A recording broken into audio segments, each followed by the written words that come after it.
Confidence बढ़ने से आपका पढ़ाई का इंटरेस्ट बना रहेगा, फिजिक्स पे विश्वास होगा, टीचर आपके अच्छे लगने लगेंगे और आपके नजर में आप खुद अच्छे लगने लगेंगे। जिसको आप कोसते रहते हो कि नहीं फिजिक्स मेरा खराब, फिजिक्स मेरा खराब, फिजिक्स कोई रॉकेट साइंस है क्या? जो तुम्हें पढ़ना है रॉकेट साइंस तो है ही फिजिक्स, लेकिन तुम्हें तो पढ़ना है बहुत छोटी सी बात है पढ़नी, बहुत छोटी सी बात है। तो इसलिए तरीका बदलिएगा तो बहुत सारी चीजें बदल जाएगी। तो तीसरा स्टेप हमने ये बताया। पहली बात फिर से बताओ, पढ़कर क्लास में आइएगा।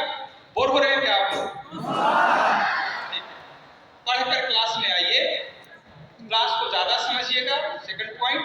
थर्ड में है कि क्वेश्चंस की प्रैक्टिस कीजिए, कंफ्यूजन टफ रॉन्ग को CTW मार्क कर लीजिए, जितने भी क्वेश्चन बनाने के 4 स्टेप हैं उसको फॉलो कीजिए, और जितना CTW हुआ है अब ये रिजल्ट आपको देगा। ये चौथा पॉइंट हम जो बताने जा रहे हैं, ये रिजल्ट आपको देगा। जो क्वेश्चन आपने CTW किया है इसका क्या करते हैं? पहला काम करते हैं करेक्ट आंसर से देखो, आंसर को हाँ हाँ कह करके स्वीकार कर लो। दूसरा ऑप्शन होता है कि नहीं बने तो सीधे टीचर के पास जाके पूछ लो, यही होता है। तो देखो जिस करेक्ट आंसर को देखकर हाँ हाँ कर लिया ना वो बाद में नाना हो जाता है, और टीचर जो पूछने जाते हो तुरंत क्वेश्चन बना देते हैं, तो टीचर उसके विद्वान है, यही काम रात दिन कर रहे हैं तो वो कट कट कट कट बता देंगे, तो ये 10-20 दिन तक आपके दिमाग में जगह बना पाएगा, इसके बाद भूल जाओ। तब इसका क्या रास्ता है? इसका रास्ता ये है कि जितने CTW हुए हैं इसको वापस लेकर आप NCERT में और टीचर ने जो कॉपी में पढ़ाया है उसमें जाइए। जहां जहां इसका आंसर मिले, तो 2 तरीके का क्वेश्चन है, एक कॉन्सेप्ट बेस्ड है और दूसरा इंफॉर्मेशन बेस्ड क्वेश्चन है। तो कॉन्सेप्ट बेस्ड क्वेश्चन अगर आपका गलत हो रहा है कहीं से, इसका मतलब उसका पूरा पैराग्राफ को आपको पढ़ना चाहिए, क्योंकि जहां से कॉन्सेप्ट गलत है उसके पहले से और बाद से भी गलत हो सकता है। तो एक गलत क्वेश्चन के बहाने पूरा पैराग्राफ पढ़िएगा तो 4 से 5 क्वेश्चन का बेनिफिट आपको मिलेगा। अगर आप सिर्फ करेक्ट आंसर से देखिए तो एक ही क्वेश्चन का एक आंसर मिलेगा और वो भी 20 दिन में भूल जाएगा।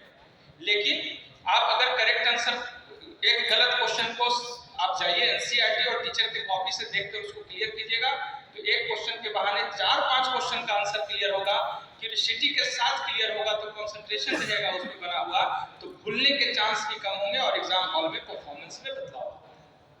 बच्चे कहते हैं पढ़ते तो सर बहुत है, परसेंटेज मेरा बढ़ता नहीं है। क्यों नहीं बढ़ता है? आप पढ़ते हैं तो क्वेश्चन कम बनाते हैं, सॉरी, और क्वेश्चन बनाते हैं तो उसका एनालिसिस नहीं करते। ये चौथा स्टेप एनालिसिस होता है। तो क्वेश्चन बनाइए और गलती को दिल से स्वीकार कीजिए। पूरे फिजिक्स केमिस्ट्री बायोलॉजी में 2 साल में 98 चैप्टर पढ़ाया गया और 98 चैप्टर में टोटल क्वेश्चन का संख्या 18,000 से 19,000 तक है मैक्सिमम। उस 18-19,000 क्वेश्चन में CTW निकालिए, मैं गारंटी ले रहा हूँ 6,000 से ज्यादा नहीं है। और यही 6,000 क्वेश्चन को 6 बार बना लो, मैं गारंटी आज लिख कर दे रहा हूँ रिजल्ट में रोकेगा। इतना आसान है, इसके लिए लाखों लाख रुपया बर्बाद कर रहे हो। बहुत आसान है, तरीका पता होना चाहिए, टेक्निक पता होना चाहिए। सिर्फ हार्ड वर्क नहीं, स्मार्ट वर्क करना होगा, और हार्ड वर्क के साथ जब टेक्नोलॉजी जुड़ता है तो स्मार्ट बन जाता है। वही स्मार्ट आपको तरीका बताया जा रहा है, इसको फॉलो कीजिएगा। क्वेश्चन की प्रैक्टिस, CTW का फिल्ट्रेशन बड़े शौक से, बहुत खुश होकर, तनिक सा भी मनमनिल नहीं होना चाहिए, तनिक सा अफसोस के साथ नहीं। हाँ ठीक है, मैंने 100 में 25 क्वेश्चन गलत कर दिया, 25 नहीं बना, कुल मिलाकर 50 क्वेश्चन में हमको प्रॉब्लम है। तो 50 क्वेश्चन प्रॉब्लम है क्यों? आपने नहीं अच्छे से पढ़ा, उसको पढ़ लीजिए, फिर ये मौका मिलेगा नहीं दोबारा। तो गलतियां कीजिए और सुधारने के लिए पहले आप NCERT से, फिर टीचर के कॉपी से, फिर अगर ना समझ में आए तो रेफरेंस बुक का इस्तेमाल कर सकते हैं पर्टिकुलर किसी पॉइंट पे, या दोस्तों से डिस्कशन के बारे में जो बता रहे थे इन बच्चों ने बताया था कि डिस्कशन ग्रुप होना चाहिए आपके पास, तो डिस्कशन से, और डिस्कशन में जरूरी नहीं कि क्वेश्चन पूछे तो वो बता ही दे, लेकिन क्वेश्चन जो पूछा जाता है और बताया जाता है उसमें आपकी क्यूरियोसिटी बढ़ती है, क्योंकि सुनने का आपके पास वो लेवल और डेप्थ आपका क्रिएट होता है, वो फायदा करता है बाद में। इसको विस्तार से बाद में आप समझिएगा। तो लास्ट में टीचर के पास जाना चाहिए, जब इतना कुछ हो जाए और ना सीखे तब जाइए, और मुश्किल से 5-10 क्वेश्चन होगा जब टीचर के लिए जाना पड़ेगा। आप तो कोई भी क्वेश्चन ही नहीं बना रहे हैं, आप तो जो बनने वाला था उसको भी आपने छोड़ दिया, इसलिए फिजिक्स आपको तकलीफ देता है। तो फिजिक्स में बदलाव कीजिए, चुन चुन कर क्वेश्चन बनाइए। और मैं एक बात बोल रहा हूँ जिसको लेकर जाना है, यदि फिजिक्स में टीचर के पढ़ाने के सेल्फ स्टडी करने के बाद एक मॉड्यूल के 100 क्वेश्चन में 60 से 70 क्वेश्चन सही हो जाता है तो आप एवरेज नहीं, एवरेज में बहुत अच्छे स्टूडेंट। लास्ट के 30 क्वेश्चन नहीं बनता है, तनाव नहीं लेना। लेकिन मुझे विश्वास है कि यहाँ पे जितने बच्चे बैठे हैं इसमें 70-80% क्वेश्चन सही करने का क्षमता रखते हैं। 10-20% क्वेश्चन नहीं बनेगा, उसको छोड़ दो और छोड़कर आगे बढ़ जाओ।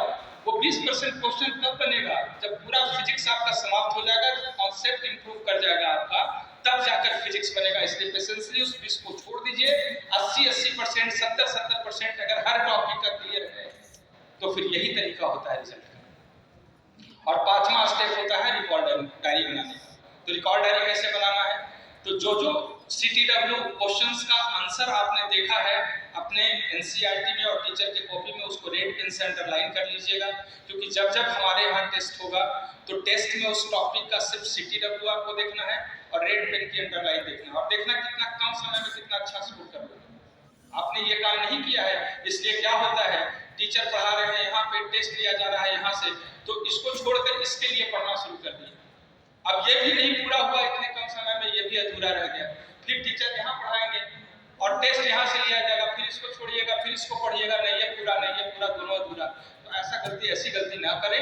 टीचर जैसे जैसे चल रहा है वैसे चलते जाइए, जितना बन पड़ता है उतना करते जाइए। 60 से 70% भी अचीव करते हुए चलते हैं तो मैं पूरी दावेदारी से कहता हूँ कि रिवीजन के समय में आपको हम 80-90% क्रॉस करवा देंगे और फिर तीसरे चौथे रिवीजन तक आप अपने लेवल पे आ जाइएगा। इसलिए तनाव लेकर नहीं, काम उसी तरीके से करना है। तो अंडरलाइन और CTW का रिवीजन करने से आपके टेस्ट में परसेंटेज सुधार होगा। लेकिन जिस टॉपिक का इस तरीके से 5 स्टेप से काम कीजिएगा उसके तरह से।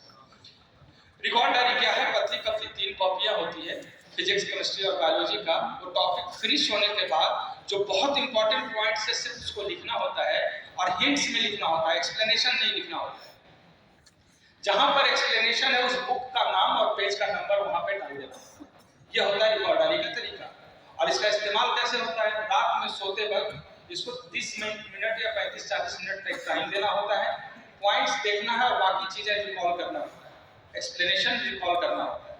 अगर आपको उस समय भूल रहे हैं तो क्यूरियोसिटी आपकी बढ़ी रहेगी, तुरंत जाइए उस बुक के पेज नंबर में और जाकर उसको देख लीजिए, वो हमेशा के लिए आपको याद हो जाएगा।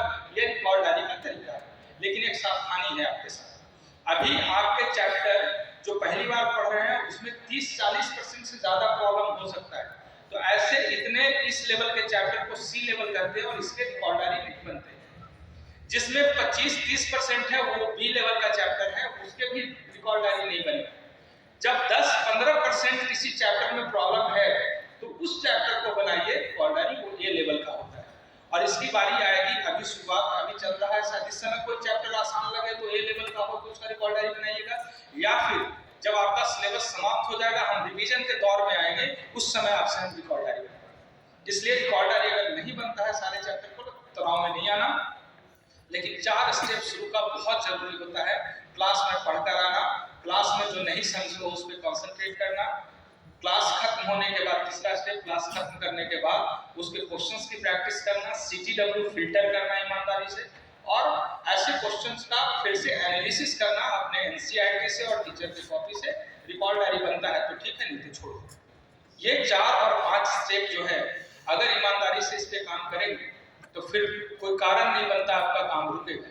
और जो बच्चे की कहानी सुना रहा था ना कि असेंडिंग डिसेंडिंग ऑर्डर नहीं जानता है और दिल्ली एम्स तक पहुंचता है, कभी वो मौका आ जाए आप लोग के मंच पे अगर आएगा तो जितनी बातें मैंने आपको बताया है अच्छा से उतनी बातें ऐसे ऊपर से नीचे तक आपको बता दें।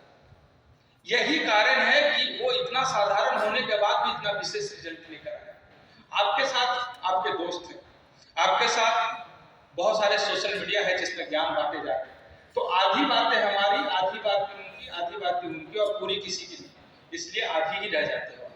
एक व्यक्ति का पूरी बात मान लो और आपके दोस्त कौन सा सजेशन देंगे? वही ना जो उनको अच्छा लगता है। और उनको कौन सी बातें अच्छी लगती है?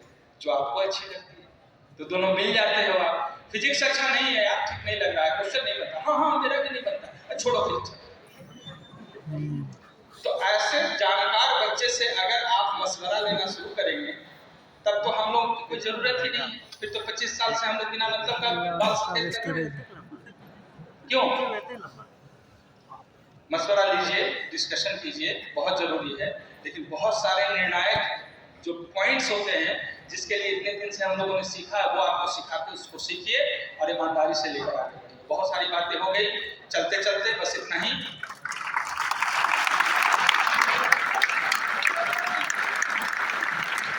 इस बात को इंडिकेट कर रहा है कि आप बस कीजिए, तो मैं बस करने वाला हूं।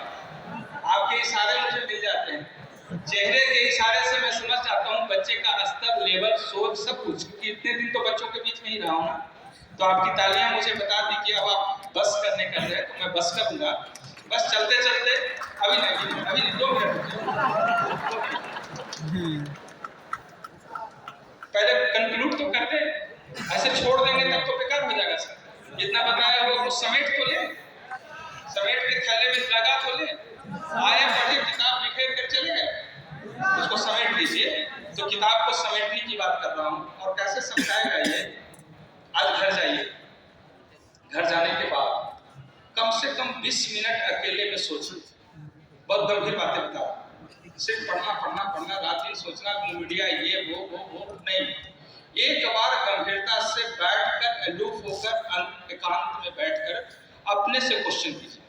जहां जहां पे आपको कष्ट हो रहा है, जहां जहां आपको प्रॉब्लम हो रहा है, ऐसे सारे क्वेश्चन अपने से आप पूछिए। मैक्सिमम क्वेश्चन का आंसर आपको खुद से मिल जाएगा। हमको ये करना चाहिए, ये नहीं करना चाहिए, और जो नहीं करना चाहिए उस पर तटस्थ रहिएगा। उसको आप आधार बना लीजिए, उसको मजबूती के साथ स्वीकार करके उस पर आगे बढ़ने की कोशिश कीजिए। देखिए बदलाव वहीं से शुरू होगा। नंबर 2, परेशानी आनी है, तकलीफ होगा, टेंशन होगा, कमेंट्स किए जाएंगे, पेरेंट्स की तरफ से मार्क्स खराब आने पर डांट पड़ेंगे, उसको स्वीकारिए। ये आपकी गलती थी, आपके मेरिट की गलती नहीं है, आपके नॉलेज की गलती नहीं है, आपके काम करने के तरीके का गलती है। तरीका अगर आपको आता है तो ठीक है, नहीं तो हम लोग बैठे हुए हैं, आकर मिलिए और बात कीजिए। मेरा मिलना थोड़ा टफ होता है क्योंकि बहुत सारे सेंटर्स में भागना होता है, लेकिन बहुत सारे हैं, आनंद सर हैं, रंजय सर हैं, संजीव सर कंकड़बाग में हैं, दिनेश सर हैं, गौरव सर हैं। मिलिए आप उनसे, अनुभवी लोग हैं, आपको सही रास्ते बताएंगे। और जो जब किसी से इलाज नहीं ठीक होगा तो हम लोग भी, मेरे पास भी है, हम भी टाइम देते हैं, अच्छा खासा समय देते हैं। कंकड़बाग में जाइए, वहाँ संजीव सर, दिनेश सर और भी लोग हैं, उन लोगों से मिलिए और मिलकर के बात कीजिए, आपको सही रास्ता मिलेगा। वो जो असेंडिंग डिसेंडिंग वाला बच्चे की कहानी में बता रहा हूँ ना, तो संजीव सर और दिनेश जी आपके बैठे हैं, इन लोगों ने ही पकड़ कर लाया था कि बच्चा ये ऐसे ऐसे, इसको ऐसे ऐसे ऐसे करवाना। उनका अनुभव था और सही समय पर फिल्टर कर लिए, तो आज बच्चा देखो कहाँ से कहाँ चला। इसलिए मंथन कीजिए, सोचिए आज घर पे जाकर, और क्वेश्चन का आंसर खुद से स्वीकारने की कोशिश कीजिए।